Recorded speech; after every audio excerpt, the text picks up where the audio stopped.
I want to talk about housing. So I'm going to do a series of 3 films looking at housing around the constituency and looking at the broader issues of what is happening on our doorsteps. This is Wornington Green, which is a catalyst estate. It used to be Kensington Housing Trust. We can see over to my left here that a lot of the houses are boarded up now and people have been moved out. This is in preparation for demolition of this block. They're going to use it to turn the vehicles around because they're rebuilding down here where the crane is, down Wornington Road. Now we have an estate here which was very beautifully built originally and beautifully conceived, and the spaces inside the flats are rather lovely, and Pepler House was actually almost listable, and the interior spaces are fantastic. People who've lived here since the beginning tell me these have never been maintained. That's always been, from day one, proactive repairs, not cyclical maintenance. And this is absolutely classic of many of our housing providers in Kensington and Chelsea. And we've seen over the years that this is deliberate, this whole process of managed decline to ripen the estates and the people who live in them for development, which is what's happening here on Wornington Green. But people moving from these flats to the new flats realise what they had here, albeit that these were never properly maintained. And this is absolutely classic of what's happening in social housing. So we have around us, all around Wornington Green, we have TMO houses, and we know what happened there. Years and years of underinvestment and simply shocking management, which led to the hideous fire at Grenfell Tower, where all of us have either lost friends or our friends have lost friends and family. And it's a scar on social housing, and it's a scar on North Kensington, and it's a scar on the council, who never properly oversaw or scrutinised what was going on, despite Labour councillors like myself continually asking them to. So why did they try to move the survivors of Grenfell Tower fire into this estate, into the old estate? Why would they do that? I find it really shocking that they would move people who are traumatised into this estate. So as far as I know, the people I know, they turn them down. Why would they want to move in here to an estate which is about to be knocked down and which has been poorly managed for many, many years? Why would they want to do that? So those people have withdrawn. So they now offered some of the flats here for the survivors of the Holland Park Gardens fire, and that's catalyst.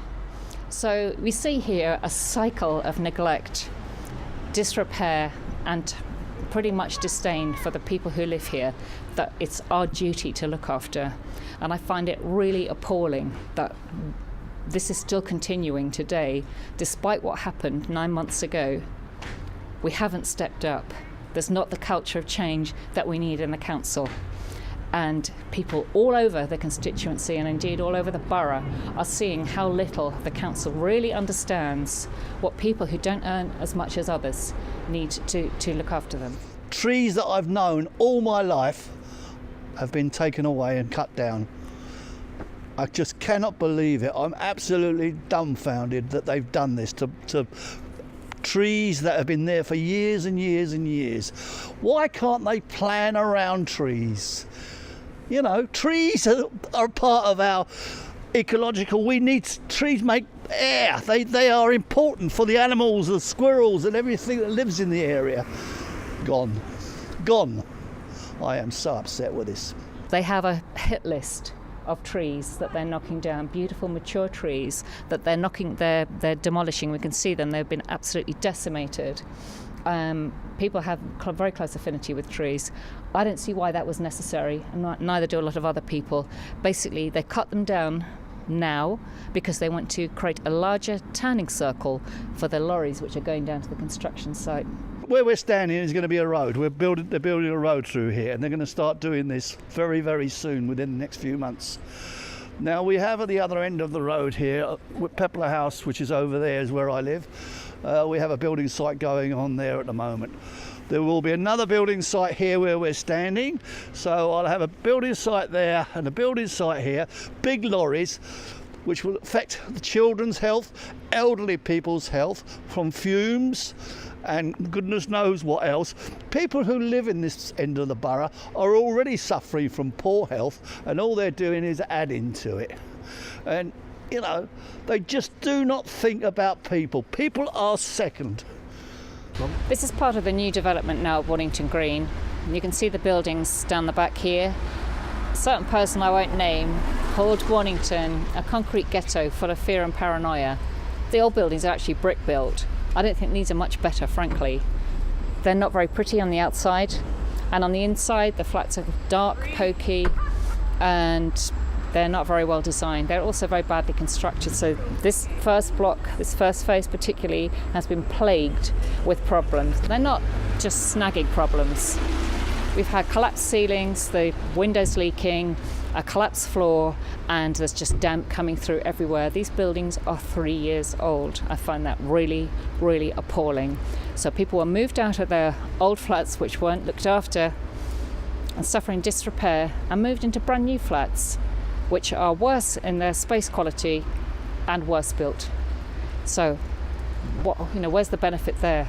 I think we know where the benefit is, because over the other side of the road are the townhouses, which have supposedly paid for this whole development, luxury townhouses, and the advertisement for those was quite shocking, really, and pretty demeaning. They're implying that we're right on the doorstep of Westbourne Grove, not really showing what the community were like at all. There's been a blip, shall we call it, a softening in the market. Many of them, I've been told, haven't sold, and they're letting them out. So how the rest of the market's going to go, they're building all over the place. They need to sell the private flats to build some new, very inadequate, socially rented flats, which are more like hotels, not in a good way. There's no outside space, there's no transitional space, people don't really meet each other apart from the little pokey stairs and the lift, and a lot of that community feeling has gone, as well as quite a few people who've moved out, because this isn't their home anymore. And I think that's a huge shame. There's a lesson here for all of us of bad development. This is a prime example of how not to do things.